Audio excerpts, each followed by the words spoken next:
Indonesia secara rasmi menyertai BRICS sebagai anggota penuh, menjadikan kumpulan ekonomi pesat membangun itu sebagai anggota ke-6-nya. Ia penambahan kepada anggota penuh sedia ada iaitu Brazil, Rusia, India, China dan Afrika Selatan.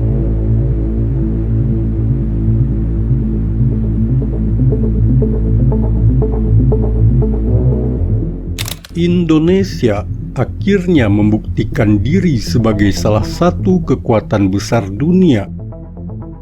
Di bawah kepemimpinan tegas dan visioner Presiden Prabowo Subianto, negara kita berhasil mencetak prestasi monumental dengan diterima sebagai anggota tetap BRICS. Ini bukan sekadar kabar biasa, ini adalah pengakuan global bahwa Indonesia adalah pemain utama dalam perekonomian dan geopolitik internasional.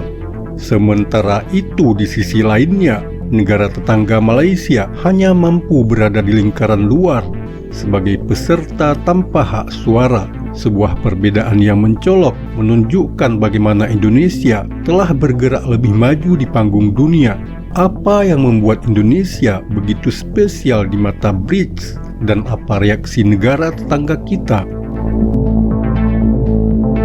Dan paling mengheran menakjubkan kita ialah Indonesia akan menjadi negara top 10 kaya di dunia kira-kira 12 tahun akan datang.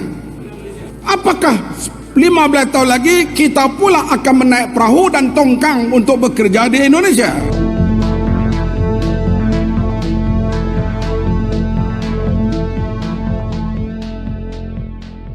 Keberhasilan Indonesia menjadi anggota tetap BRICS merupakan langkah yang tak hanya mengangkat prestise internasional, tetapi juga mencerminkan kecerdikan dan strategi luar biasa dalam diplomasi ekonomi global. Indonesia yang dikenal sebagai negara dengan ekonomi terbesar di Asia Tenggara dan populasi terbesar keempat dunia, kini menjadi bagian dari aliansi yang selama ini terdiri dari negara-negara besar seperti China, Rusia, dan India. In December, Russia confirmed that 9 of those 13 countries have accepted the invitation, and on the 1st of January 2025, the following 9 countries will now become partner countries of BRICS: Belarus, Bolivia, Cuba, Indonesia.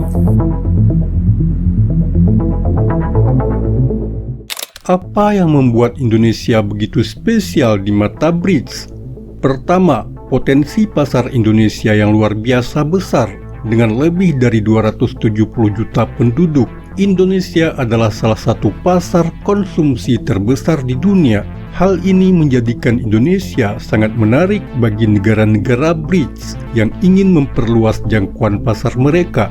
Selain itu, Indonesia memiliki sumber daya alam melimpah yang menjadi aset strategis dalam membangun hubungan ekonomi lebih dalam dengan negara-negara BRICS. Namun, faktor yang paling krusial adalah kebijakan luar negeri Indonesia yang aktif dan berbobot. Di bawah Prabowo, Indonesia tak hanya mengandalkan hubungan bilateral yang menguntungkan, tapi juga memaksimalkan kekuatan multilateral dalam berbagai forum internasional. Indonesia mampu memperlihatkan komitmennya terhadap pembangunan yang berkelanjutan, serta mengajak negara-negara berkembang lainnya untuk bekerja sama, tidak sekadar mencari keuntungan ekonomi, tetapi juga menciptakan kesejahteraan sosial yang merata.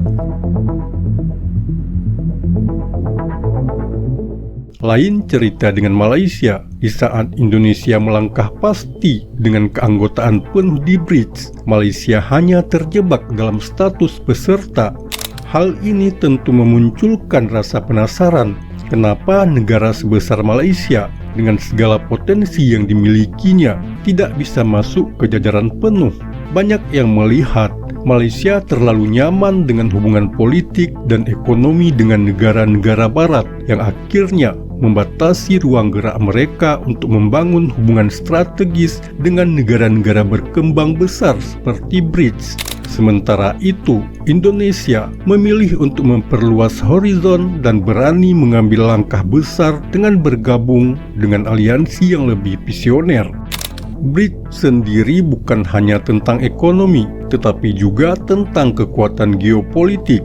Indonesia tidak hanya dilihat dari sisi ekonominya, tetapi juga dari peran besar yang bisa dimainkan dalam tatanan dunia. Dengan akses lebih besar terhadap mekanisme perbankan internasional seperti New Development Bank, Indonesia berpotensi mempercepat pembangunan domestik, meningkatkan kualitas infrastruktur, dan bahkan mengurangi ketergantungan pada bantuan luar negeri yang selama ini menjadi polemik di banyak negara berkembang.